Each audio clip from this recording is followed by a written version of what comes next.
It's the story versus the story. Mr. Irrelevant versus Jared Goff and the Lions, who they're in their first NFC Championship game since 1992. The 49ers have made 4 out of the past 5 NFC Championship games. So both teams are really doing something special this season. Brock Purdy, he only has 4 losses in his entire career. It's incredible what he's been doing. He hasn't even played 2 full seasons yet, and he's been dominant. MVP candidate, while Jared Goff and the Detroit Lions, they're doing something special this year. Dan Campbell's been biting kneecaps and playing physical defense, and he seems really passionate and devoted to his team. It's incredible. It's going to be story versus story. But it's the big question now. Does the Cinderella story continue for the Detroit Lions, or does Mr. Irrelevant, who now I think we now need to call Mr. Relevant, does he get to his first ever Super Bowl? Niners getting there at 31-28. 31-20. I see the 49ers minus 7.5 point spread. I think that is too high. And I think that the Lions are capable of making it very close. And maybe they could sneak both these games. I think that there's an opportunity for either team to win. I give the 49ers the edge here because they're playing at home. And I think that makes a difference. And they're playing outdoors. The Lions are an indoor team for the most part. And I think that the 49ers have the pieces. Deebo Samuel is going to play. I don't know if he'll be able to play 100%, but he is going to be out there. You have McCaffrey. You have Kittle. You have their defense, Nick Bosa. I just think the 49ers have the weapons, and they have the experience being in the playoffs, much more than the Lions do. And I give the Lions a lot of credit. I like Shanahan a lot better than I do Dan Campbell.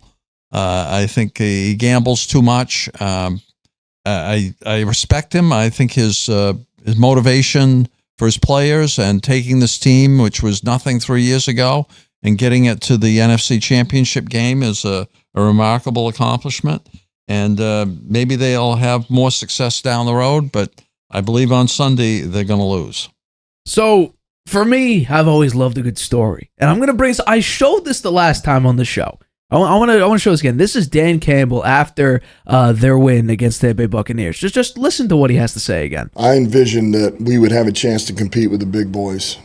And that's where we're at. All you got to do is get in, and it's about placing yourself the very best position to where you can move. You get a home game, and then maybe you get a second home game. And now all of a sudden it gets a little easier, If you're able to get a 1 seed, you only got to win 2 games, right? And so that's always the objective. But ultimately, once you get in, then it's about matchups, and you find a way to win. And you may have to win 2-0, and it's okay. It's okay. A win's a win in the playoffs. So, here we are. And now we get to go to San Francisco, and, we know what kind of team that is, but we're in a great position. We got a great opportunity. I love that. I love that so much. And I want to preface this. The 49ers are the better team. You could argue the quarterback all you want. Who's better, Brock Purdy or Jared Goff? The running back situation, I think the Lions are deeper, but CMC is so far above. He was close to the MVP award this year. No, what I'm saying is depth-wise. I would rather take the combination. I'm not saying... Let me stop right there. CMC is so far above every other running back in the NFL, it's not particularly close. But Elijah Mitchell compared to David Montgomery and Jahmyr Gibbs, you can get into an argument there. Receiver-wise, because Deebo is in there, I think the 49ers have the better receiver core, but I'm not going to short Josh Reynolds and Amon-Ra St. Brown.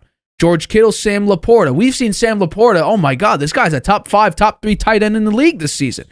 Not 100%, I don't think. But he's off the injury report, so maybe he's not 100%. But I think I have to do this just because I picked them before the season started. I picked this team to at least win 1 playoff game. I am indeed picking the Detroit Lions to win. I do think the 49ers score 31 points, but I do think the Lions get the win here, and they scored 34, narrowly beating out the 49ers. Now, I don't love this pick. I'm going to be 100% honest. I don't love it. But I think the way that Dan Campbell has coached this team, the amount of passion that this team has, the amount of motivation this team has. Now, injury-wise, it's not looking good. Defensively, passing in the passing defense realm, they're not great. I don't have the number up right now, but unless I do I have it quickly? I can't bring it up fast enough. But I think they're 19th in total defense. I think they're 27th in passing defense. It's not great.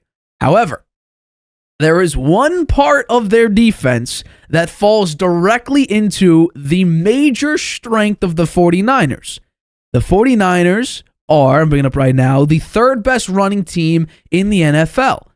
The Lions' defense is second in stopping the run. Both teams running the football are great. The 49ers are third, the Lions are fifth. I think the major concern for me is not about, will David Montgomery be able to run the ball? Will Jahmyr Gibbs run the ball? How will CMC do? Running games, they'll be as effective as they can be against two really great run defenses. My concern is if Jared Goff gets pressured, he is a different quarterback. I mentioned being kept clean against the Rams, who, by the way, this past defense gave up nearly 400 yards, or it's like 338 yards, I believe, or maybe more, to Matt Stafford in that first game. When kept clean, when not pressured, Jared Goff was 19 of 19. Perfect. He had, I think, 10 incompletions against the Bucs, or 9 incompletions against the Bucs. But still, he was incredibly effective when kept clean. When pressured, it's not pretty. He has the second most interceptions. I believe he has the second most turnover-worthy plays. When Jared Goff is pressured and uncomfortable, it's not great. But I will say, would Brian Branch intercept that ball that was thrown to Darnell Savage? Brian Branch would. Would C.J. Gardner-Johnson pick it off and house it? Yeah, he would. If Brock Purdy starts making mistakes, I think the Lions will capitalize. And I brought up the graphic before. The reason why the 49ers lose is not because of their defense or lack thereof it. It's Brock Purdy turning the ball over consistently. 3 touchdowns to 11 total turnovers. That's where I think the Lions have a chance to win. If you could stop the run and it becomes a Brock Purdy throw fest, you have a chance.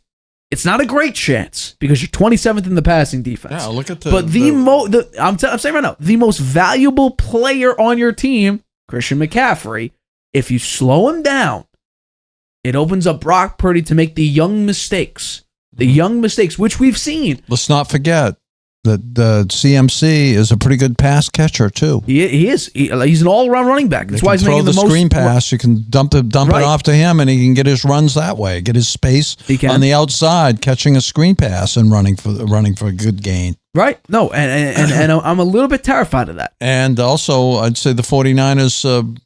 Their receiver core with Debo back out there is going to be dangerous. Ayuk is you know what I would do? He's really good. Kittle is great. It is. And I'm not Debo out there, I think Brock Purdy's got a lot of weapons to throw to. 100%. Debo Samuel is first in yards after the catch per reception. I think it's 8.7 is the number. So he's almost getting a first down after he catches the football, which that is incredibly dangerous. What I would do if I'm the Lions, early and often. Get it to Debo, hit him hard. See how healthy he actually is with that shoulder. Because if he's not 100%, he's going to be feeling it.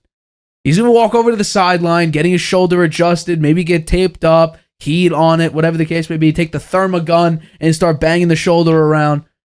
Be physical. See how healthy Debo could be. Because Brock Purdy looks uncomfortable without Debo Samuel out there.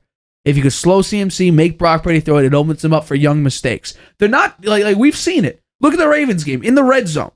He tries to go over the middle, doesn't even look at the safety over to the right side. The safety didn't even need to move to get the interception. We almost saw with Darnell Savage going over the middle. Darnell Savage doesn't even need to move. He drops the ball. But, the 49ers have weather on their side. They have home field advantage. They have a lot. So it's definitely going to be, I think it's going to be a great game regardless. Penei Sewell versus Nick Bosa, that's going to be a hell of a matchup. There's a lot of Trent really Williams good maybe versus Aiden Hutchinson if they're on the same side. That's going to be a great matchup. But I can't wait for these games now. I'm fired up. It should be. It's championship weekend. So we're ringing up the scores once again. My picks were great last round, man. Yeah. I think I won them all. The Bills. The Bills. Chiefs. Right. I picked the Bills. So that was a mistake. I should have picked them. I should have. No, a lot of people picked the Bills to win, but these are the final scores for us. You have the 49ers winning 31-28. I have the Lions winning 34-31 and make it to the Lions' first ever Super Bowl. First ever Super Bowl. I'm in it for the story. And I'll admit, I might fall flat on my face from quarter one. But if there's a chance, the Lions, this is maybe the Lions' best opportunity to make it to the Super Bowl. This might be it. Of course it is. I mean, they're in the NFC Championship game. For the first time in 30, right. They haven't been there for over 30 years, so they should. I hope they enjoy it. I hope they don't come out too tight. They could come out tight, Nate. They could come out tight and make mistakes. They could. And Jared Goff might do that. Yeah. But I already know. Comment section is going to be brutal if the Lions lose. Brutal on me. So there it is. AFC, NFC Championship games, our picks in the books for year 2 of the Harvey Hour. Hi, everybody. Thanks for watching. Make sure you subscribe here to get the latest from the show. Also, if you want to check out the full episode, make sure you click the I in the top right-hand corner right now. If you want to listen to this show anywhere you go, make sure you go to anchor.fm/The Harvey Hour or anywhere you get your podcasts.